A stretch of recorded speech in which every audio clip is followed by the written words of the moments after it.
Please welcome the Tragical Hip.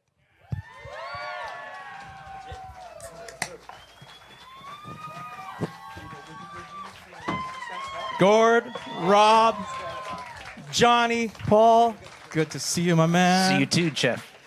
Look at this. Surprise! This is a SiriusXM town hall with The Tragically Hip. Aren't you glad you weathered the elements? Oh, thanks, man. Lovely. Do I get a chair too? Where do you? Chair for you, Jeff. No chair. I have to face you. Rob just got a new jacket today. Not this one. No? Stunner. Welcome to this town hall with the band. We haven't all been together. We've seen each other sporadically via the machines, via in person, some album releases earlier this year. Now we're talking about an album that was released 25 years ago in Phantom Power. The second album recorded at the Bathouse. What changed from the first album that would have been Trouble at the Hen House to Phantom Power? Did you bring in all kinds of weird stuff, or did you get rid of all the weird stuff and strip things down for Phantom Power? Well, the biggest change, obviously, was bringing in Steve Berlin to help us make the record. Trouble at the Hen House, we took a shot at doing it ourselves. It turned out great. It wasn't as easy as we expected it was going to be. It was more kind of a reflection of what we sounded like live. That was our kind of ethos. But Steve, we'd gotten to know him well from touring with Los Lobos, Roadside Attraction. Always been a huge admirer of all the stuff he's done and his production. And he took to the band right away and really wanted to push the boundaries of our songwriting and and the sonics of the group, and really force us to get out of our comfort zone. And it was he was the perfect guy to work with at the perfect time. You know, we had to get away from the two guitar meat and potatoes kind of rock thing, and he really helped us reinvent ourselves and rediscover ourselves as musicians. Did you get all the time you wanted at the Bathouse? Because I say that as much as you guys own the studio, you were mentioning earlier this year that it's not easy to get into the property that you even own. So at that time, was it being booked a lot, or was it just your local hang? At that time, it was our clubhouse. It's a commercial studio now, and it's a little harder to get into. At that time, we had as much time there as we wanted, which was both a blessing and a curse. And you say curse because you probably could have wrapped it up if you had a different budget line or only a 2-week hold or something like that? I think the history of our records was kind of you spend the time on the songwriting and working out the kinks of the songs, and then you go into the studio and you give yourself 5 weeks to make an album, and you do the best you can, and if it sucks, it sucks. So. Yeah, I've seen the catalog. You don't have the It Sucks releases yet. I might disagree with that. But who was, maybe Paul, you can answer this. When the idea was proposed, we're going to buy our own studio, was that an this is going to be great for us? Or boy, I don't know. I liked going down to New Orleans, and I liked hanging out in Hawaii or Vancouver or wherever. Well, it was an idea that developed years earlier than that. So in the very early 90s, we started looking at places, really a place to keep our stuff while we were on the road, because we had kind of our main guitars, our main drums, main amps, but we needed a space to keep our stuff, and we'd kind of been booted out of a space called the Woolen Mill was over, and so one winter we just thought, let's start looking at places where we can keep our stuff. And when we come back, and maybe we want to write or whatever, we can use that place. And we probably looked at, like, a lot, 50 places outside Kingston, in the country. We wanted it to be isolated. A studio wasn't really in our mind. I think it came into our mind. We did Road Apples in New Orleans at Dan Lanois' place, Kingsway, and it was like, this is cool. We stay over, like we're just totally free to really focus on the music. So we got the place. It was a crazy place, like 10 times better than the other 49 places we looked at. And, it was just like, wow. And we got it for 180 grand, just so we know. And So it's almost paid off. yeah, we're working away. We're chipping away at it. But and then once we had it, it was kind of like, wow, we could really make this a studio. And we have a sound expert who was our sound man back then and still is. He does remixes for us of Atmos stuff and everything. His name's Mark Vreeken. And he was, we were with him constantly, and he had the sense of how to buy this gear, all the gear we needed, and we did it very gradually. So it was probably, if I had to guess, it was probably 3-4 year process before we were up and running and recording Trouble at the Hen House and then Phantom Power. But when you say all the gear, it's not the amps, it's not the guitars, it's not the drums. No, it's the sound, Yeah. it's the boards, it's the 2-inch machine, it's all that 2-inch tape stuff. machine, yeah. Don't you have one in your base? You have one at home. A 2-inch tape machine? What Hell do no. you have? You have a No, Fostex No, reel? no, I use just like a Pro Tools rig. He has a 1/5 portion of a Computer, 2-inch digital bass. stuff, but the studio was it was like a 2-inch Studer tape machine and big board. It was a beautiful studio. And not easy to Still find. is. Not easy to find that stuff compared to what we can do today to source out stuff to find. But maybe when you found it, it was vastly cheaper than maybe today because we can find things a lot easier. I don't know. Maybe a Studer 2-inch machine goes for cheaper now. I don't know. Johnny would know. Johnny would know. Yeah, they're pretty rare. I mean, to find them. So we were lucky. We had a guy named Roger Gensley who, techs our stuff, and he worked with Mark. Mark really had as Gord said, he had a checklist of things that he thought would work, and we got the best gear. So. When you're picking away at it, though, and it's like, okay, we need this, we need this, we need this, was there a finalized budget in it? Or did all of a sudden someone go, do you know how much we've now spent on this $100,000 building? With the gear inside it, we are now approaching. I don't think anyone ever asked. Well, it's funny because this record was really hard to put together, and if we didn't have Mark, who was there at the beginning and the end, we mixed it 3 times. So we made it in 5 weeks, but we mixed it 3 times with 3 different guys. And that's where all the money went. So that was a little difficult.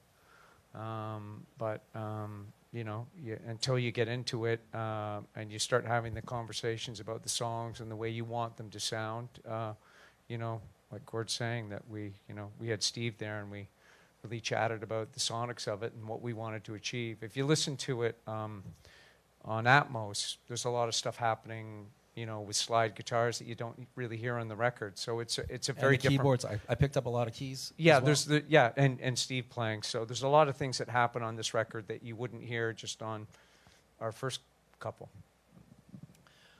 So you get the album, you mix, but there's still 5 extra songs. Was that always the thing with the band? We're gonna go and record 17 songs, and we're gonna pick the top 12. Or did that kind of fade itself out and go, okay, we've recorded so much stuff in the past. Can we just go into the studio with the 10 songs we really like right now? I don't think that ever happened. I think we always went in with a bunch of songs, and inevitably you write a couple of songs while you're in the studio as well. But the target was always kind of that you're happy with. Yeah, I mean, that really harkens back to the day where we had really developed this collective songwriting approach. I mean, it was like a woodshedding thing. We would literally set up in a circle, and we would go around in a circle and throw out an idea. And you'd get ready in advance. You'd work on some riffs, and when you knew what a writing session was coming up. And we always ended up, like Robbie said, writing more stuff, and one idea would lead to another idea, and it was great. It was the high point of our creativity in a lot of ways. Like, you didn't have to write a whole song by yourself because you knew one of the guys in the circle would pick up the thread and then it would go to another spot. So what was really tough was when you had 17 songs and then putting on the boxing gloves to figure out which ones were going to be left off. That was the tough stuff. Right, you got to champion a track, and then hope you're right, because then you get to test it when you're on the road. Bob Cajun is on Phantom Power, and it's the biggest song from the Tragical Hip. It's the numbers that come through every week for the people that are tuning into that song it's incredible. But I have a feeling that Bob Cajun wasn't the first song that the band was going to with Phantom Power, because it is a departure from a lot of the stuff that you've done in the past. And by saying sitting in a circle and being part of a group, it almost sounds like a jam to me. But I'm also not a musician and or smart.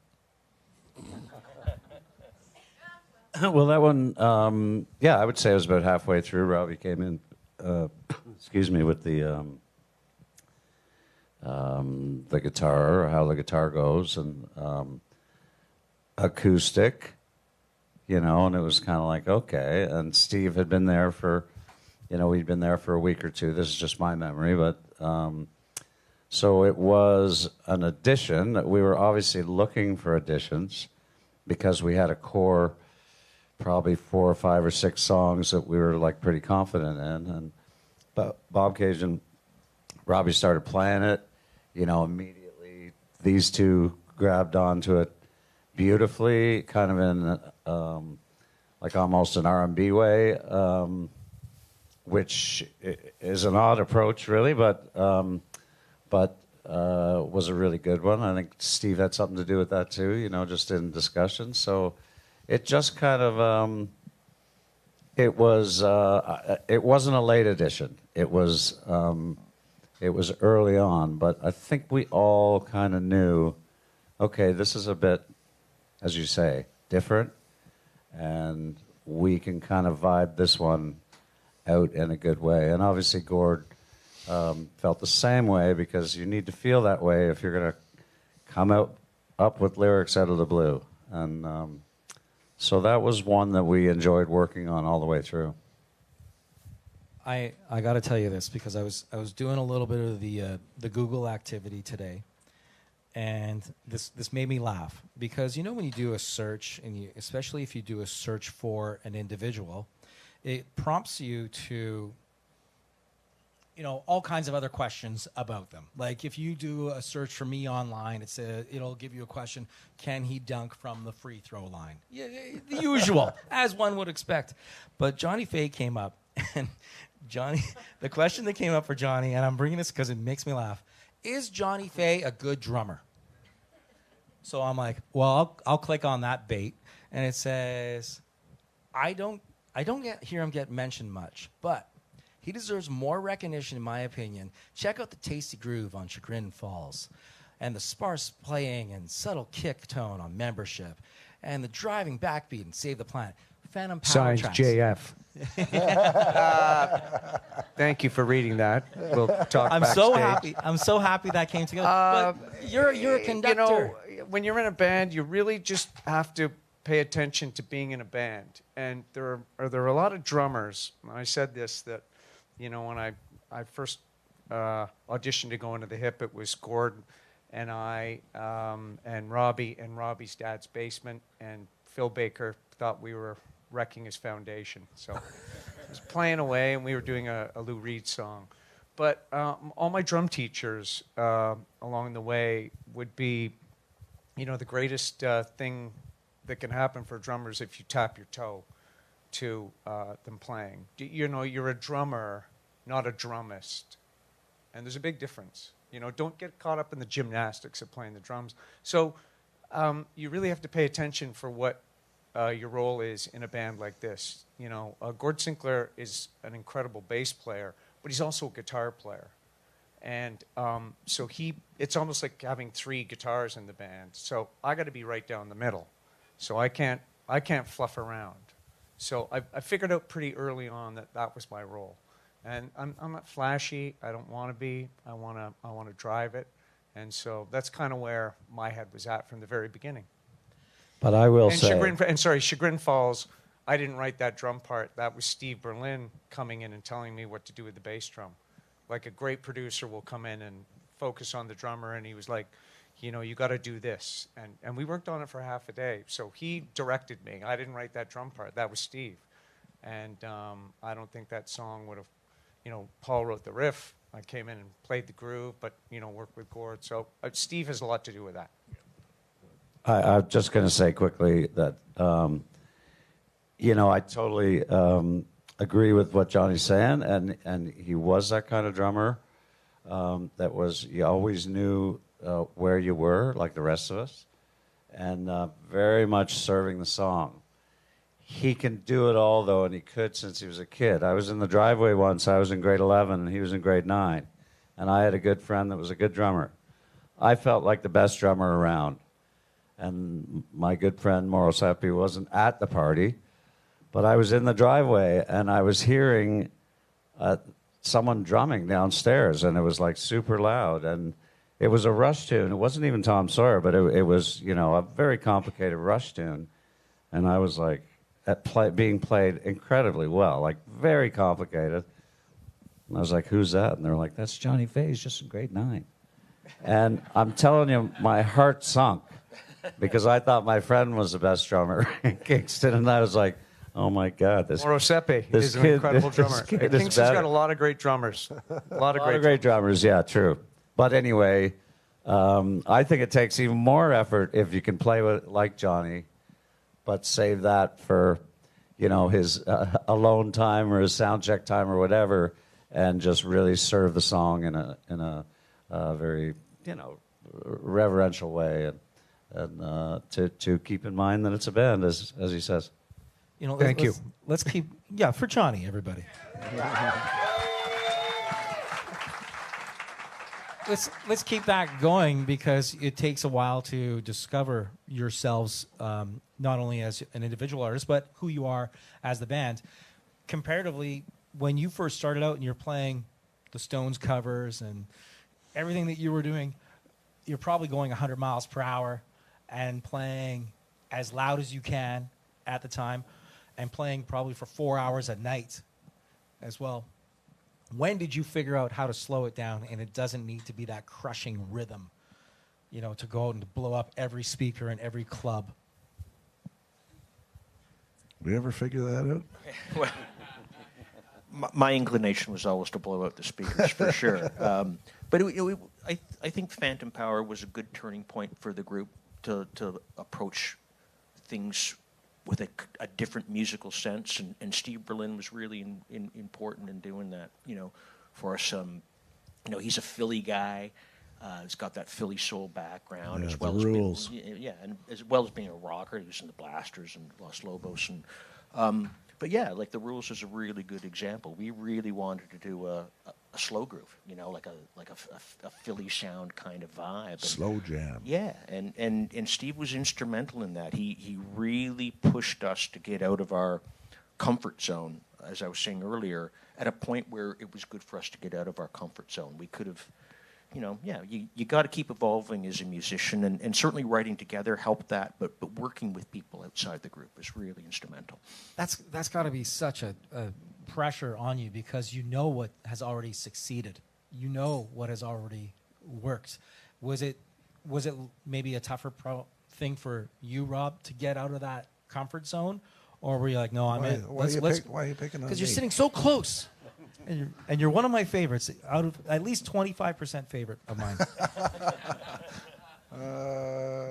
What was the question? No, I'm just asking, like, did you have any adverse, did you look back at it and go, oh boy, I wasn't ready to get into that slow jam, or? No, not at all. I love all music. And, I don't love all music. I love all kinds of music. I've heard your show on Sirius XM. The genre is not an issue, nor is tempo. So, slow jam, Philly soul, absolutely, bring it on. I love it.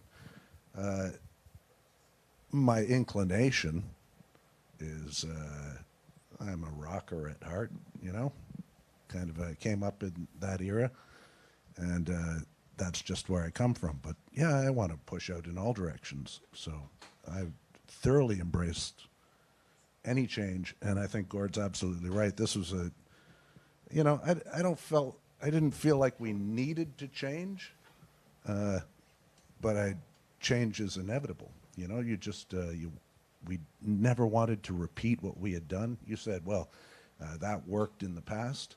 Yeah, well, it worked in the past. So what will work next? That was always kind of the idea. It's like you never wanted to repeat what you had done. How many riffs do you think, and collectively for everyone, how many beats, how many lines did you kind of have that were hanging around? Then it might have worked on Up to Here for maybe 3 or 4 different songs, but it didn't quite make it. But it ended up in Phantom Power.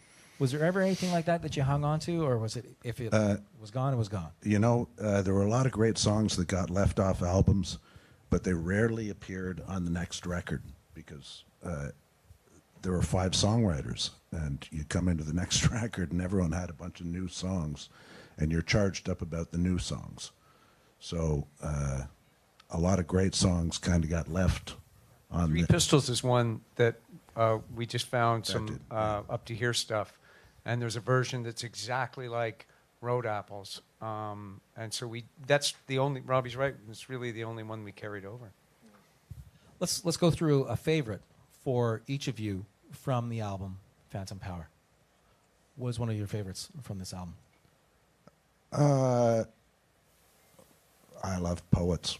I also really love The Rules, and I love it for Bob Egan's pedal steel playing. Bob Egan was the guy we met. He was playing pedal steel with Wilco on another Roadside attraction, and I'm like an old school country kind of guy. I really love old school Bakersfield country music, and Bob Egan's pedal steel playing just like it just takes my heart, just starts twisting the tears out of me. So having him come up to Canada, you know, his first time to Canada was on that tour, Roadside Attraction, and he fell in love with Canada and moved to Canada. 93? Yeah, he moved to Canada because he loved Canada after that tour, and we said, come play on our record, and then he joined up with Blue Rodeo, and that was a beautiful situation. But let's credit to 2 things. 1, the Tragically Hip, and then 2, to Canada.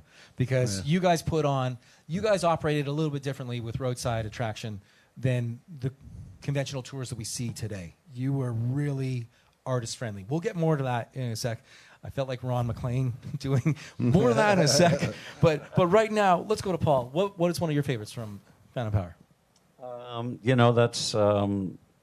you know, I think it's on the last tour we played more songs from Phantom Power in general than any other record. It's because we had kind of stopped playing too many songs from Up to Here or Road Apples, and it was just so challenging to learn obscure hip songs. But Phantom Power proof about that record is we continued to play those songs. I think 9 of them.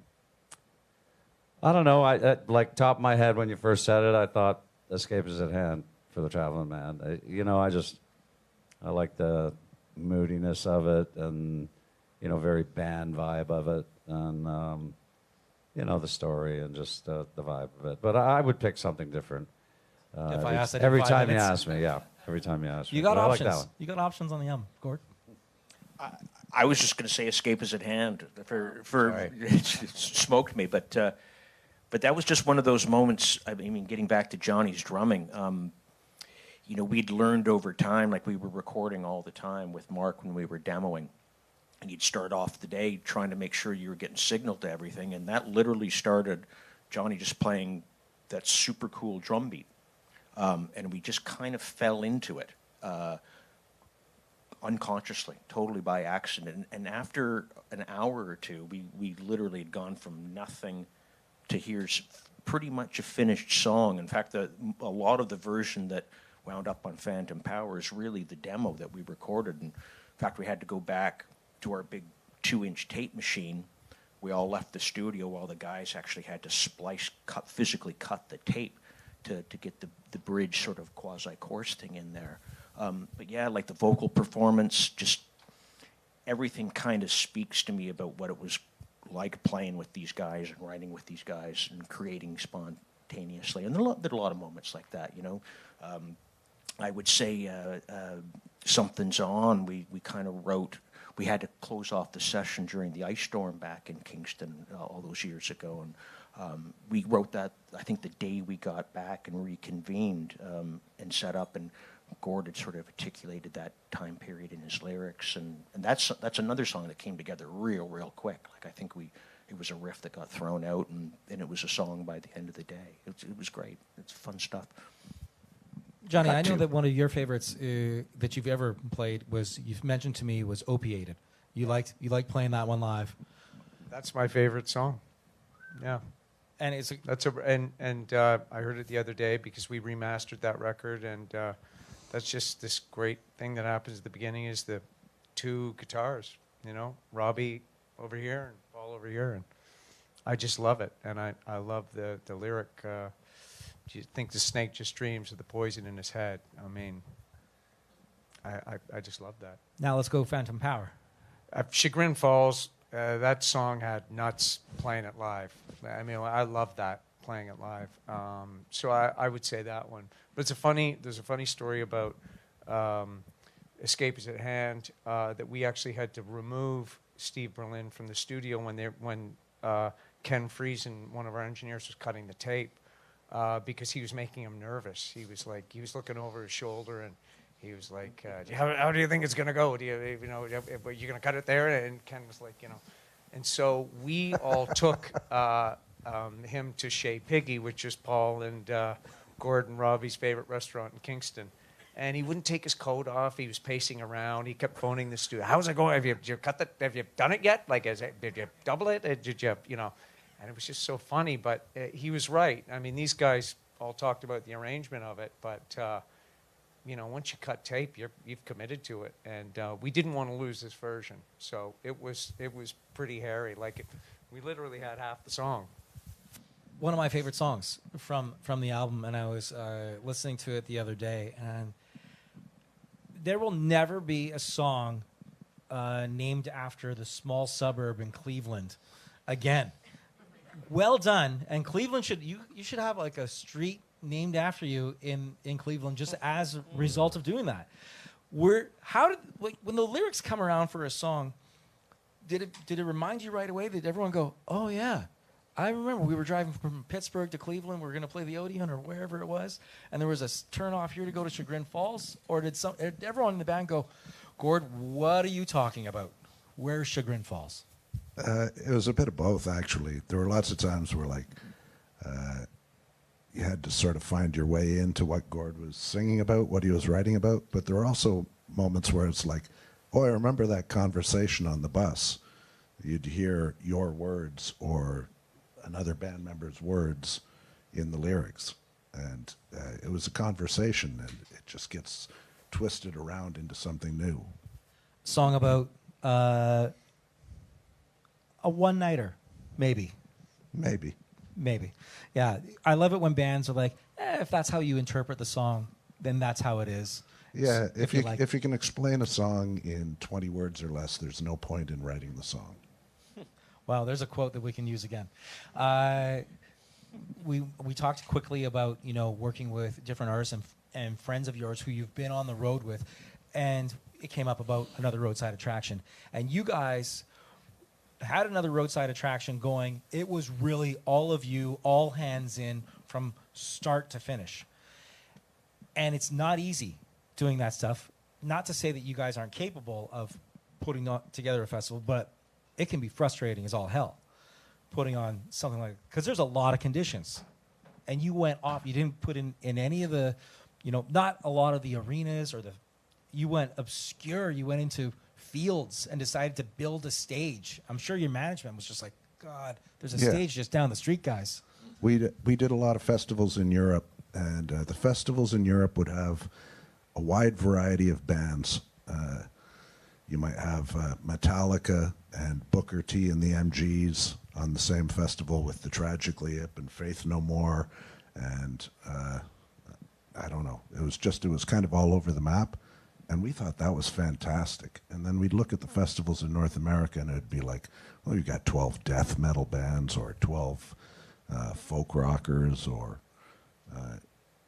and we had no interest in doing that. And so the idea was also to have a city spring up in the middle of no place, and then the day after the festival, have no sign that anything had happened. Just like have it disappear and be cleaned up, and you've moved on. Los Lobos, Wilco, Blues Traveler, Sheryl Crow, just to show Skydiggers. They're like just to show the diversity. But I love Midnight your Oil. Midnight Oil. I mean, never in the world that we live in today would that be planned the way it was. So you guys pulled that off for a few years, but there was a comment that was made that catering wasn't always the best for all the bands, and wasn't it Los Lobos who said, we're going to fix this for everybody for the rest of the tour?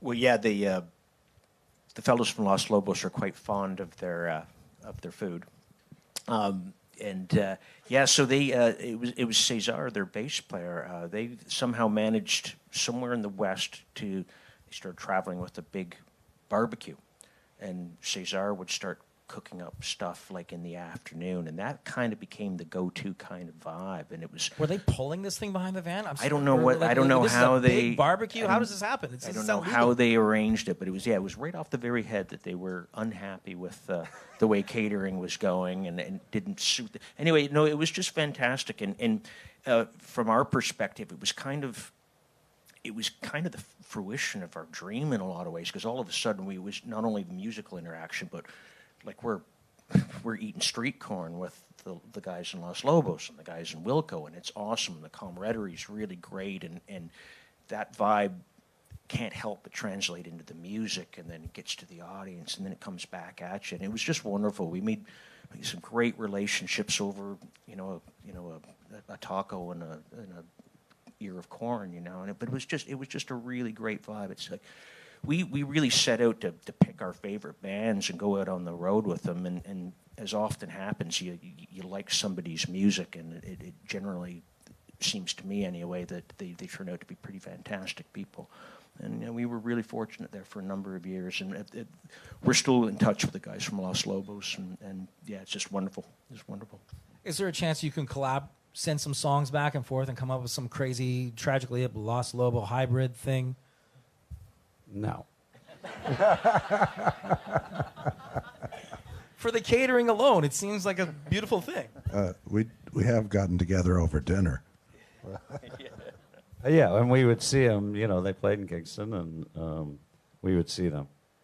I just also want to say that it would be like we did Roadside Attraction in 93, 95, and 97. So we skipped a summer each time because it was like getting married. It was like a big deal. And we had a lot of help from our management, Jake Gold and Associates, and it had to be driven by him, but it was not just him, it was us too, because we needed to pick the bands.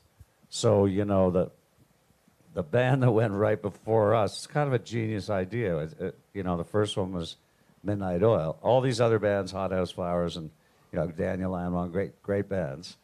But going on after Midnight Oil, like we were putting ourselves up against it, like because they were very, very dynamic band. Then who went on? Ziggy Marley. We had to follow him, and they're just having a party. There's like 13 of them. It's really hard. We just were setting up ourselves. Can we do this? Can we go on after these giant global bands? And they're all coming in thinking, what? We're getting paid 10, 15 grand to open for who again? The what? The tragically what? I wish.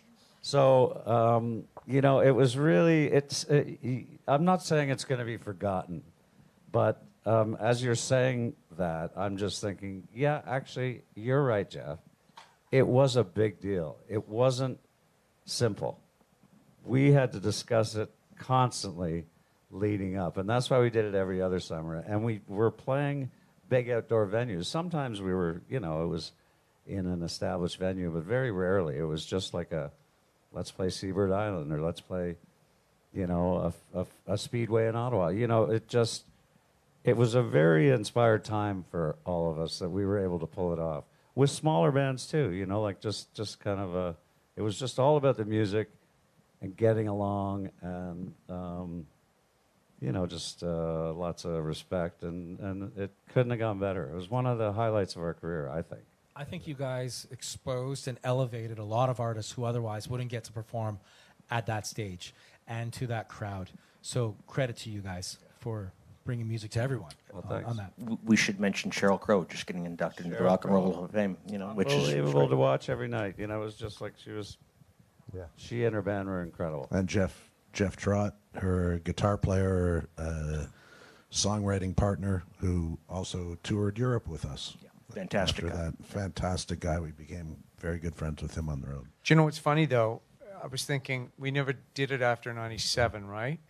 But afterwards, we had a lot of fun with, you know, some of our favorite friends on the road, who were the Skydiggers, the Trues, the Sadies, and Sam Roberts Band. I'd say that those guys, we kind of tore it up every night with them. There were other bands that we toured with that, you know, but that, I'd say that group, I was thinking about them the other day, all those tours that we did, we'd take them to Europe, or we'd, you know, extend a tour, especially with this record, extend a tour in the States, and we say, come along for that. And so we might not have done it on such a grand scale, but we took those bands and we wanted to expose them to other people. Were those tours more relaxing because of all the festivals? Like once you got off of, you know, doing another Roadside, boy, it was so much easier just going out on the road. Afterwards, playing arenas, Sam Roberts is with us, easy breezy. If two people are in the studio with you and when you're recording, it's a performance. If there are 35,000 people, it's a performance. It's kind of the same thing in a weird way. There was a lot of psychic energy expended putting together a tour like the Roadside tours. But a performance is a performance, and you give it your all every time you get on stage. If there are two people in Hoboken, New Jersey, I think we had two people in the crowd. They got an encore. And the two people that came to the show ended up coming to about 40 shows after that. So, you know, you give it your all. So, Well, Johnny got to see 4 people play every night of the tour. Didn't get to see their faces most of the time.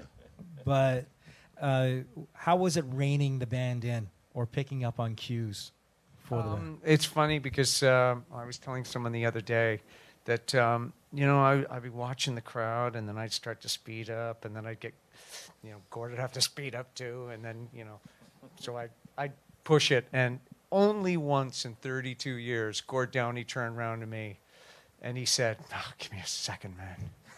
A second." And he was out of breath. And I was like, if I was in any other band, I'd be fired for doing that. And he never gave me the gears on anything, but I'd be watching the crowd and think, we got to play faster. Yeah. And so we just kind of cued off of each other. And I've always said that we were really, really good at getting out of the rhubarb. If things weren't going that well, we could turn it around on a dime. A lot of bands, they can't do that. And that just comes from all our travel together, knowing each other, knowing the way that each guy plays. I mean, next year we're 40 years old. And so we were able to turn it around. And that's the beauty of being in a rock band, a lifelong rock band. Gord, what do you think the longest song you ever played on stage was with the Tragically Hip? We did a version of, correct me if I'm wrong, was it Poets, or no, was it 100th Meridian for New Year's Eve, and we had a trick all set up. The dragon was going to shoot a bunch of balloons, and I'm glad I didn't go to those meetings. But anyway, it didn't turn out the way Gord had hoped, and so he took it upon himself that he was going to fall and pop every single balloon that was on the stage. I'm pretty sure it was Meridian. And we jammed and we jammed as he was flopping on every balloon. I wouldn't say he was frustrated with the way the effect turned out, but he popped a lot of balloons that night, and we played D for a very long time. I thought your arms were going to fall off. But, so yeah, that was the longest jam. Do you think it was like 12 minutes, 20 minutes? Oh, easily. Oh, 20 easily. minutes, Yeah. And what are you guys doing up front, looking at each other, going, "Oh boy, there's 78 more balloons to go." You know, Noodling. yeah, you noodle. You're looking at Gordon. You're thinking, I think he's melting down. I think he's having he's in a bad place. Hang on, keep jamming. Bring it up, bring it up, bring it up. Oh, we're bringing it down, bringing it. Yeah, down, well, to bringing it Johnny's down. point, that Hang we on. could actually do that by looking. The four of us would be able to look at each other and say, "Should we bring it down again?" And we'd bring it down, or we'd kind of like, "Oh, Slow it's still jam. popping." We were going to fire it back up again. I'm going to listen to the live music in such a different way now. It's like, oh, it's slowing down. Something's happening here. So the band now, we've got the deluxe version of Phantom Power.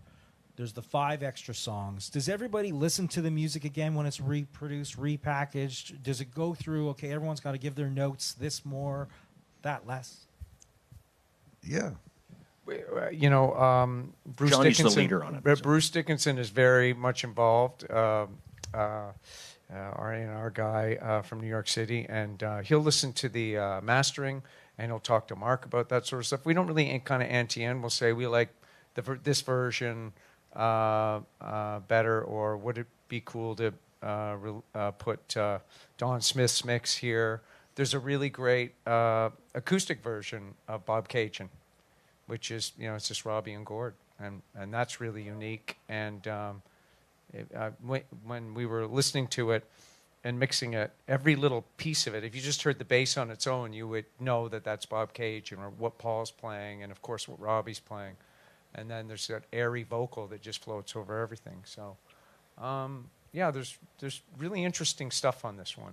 It took about a year to put together, but without Bruce and Mark and Ivor and Sean and Jake, it's all teamwork, and it can't be done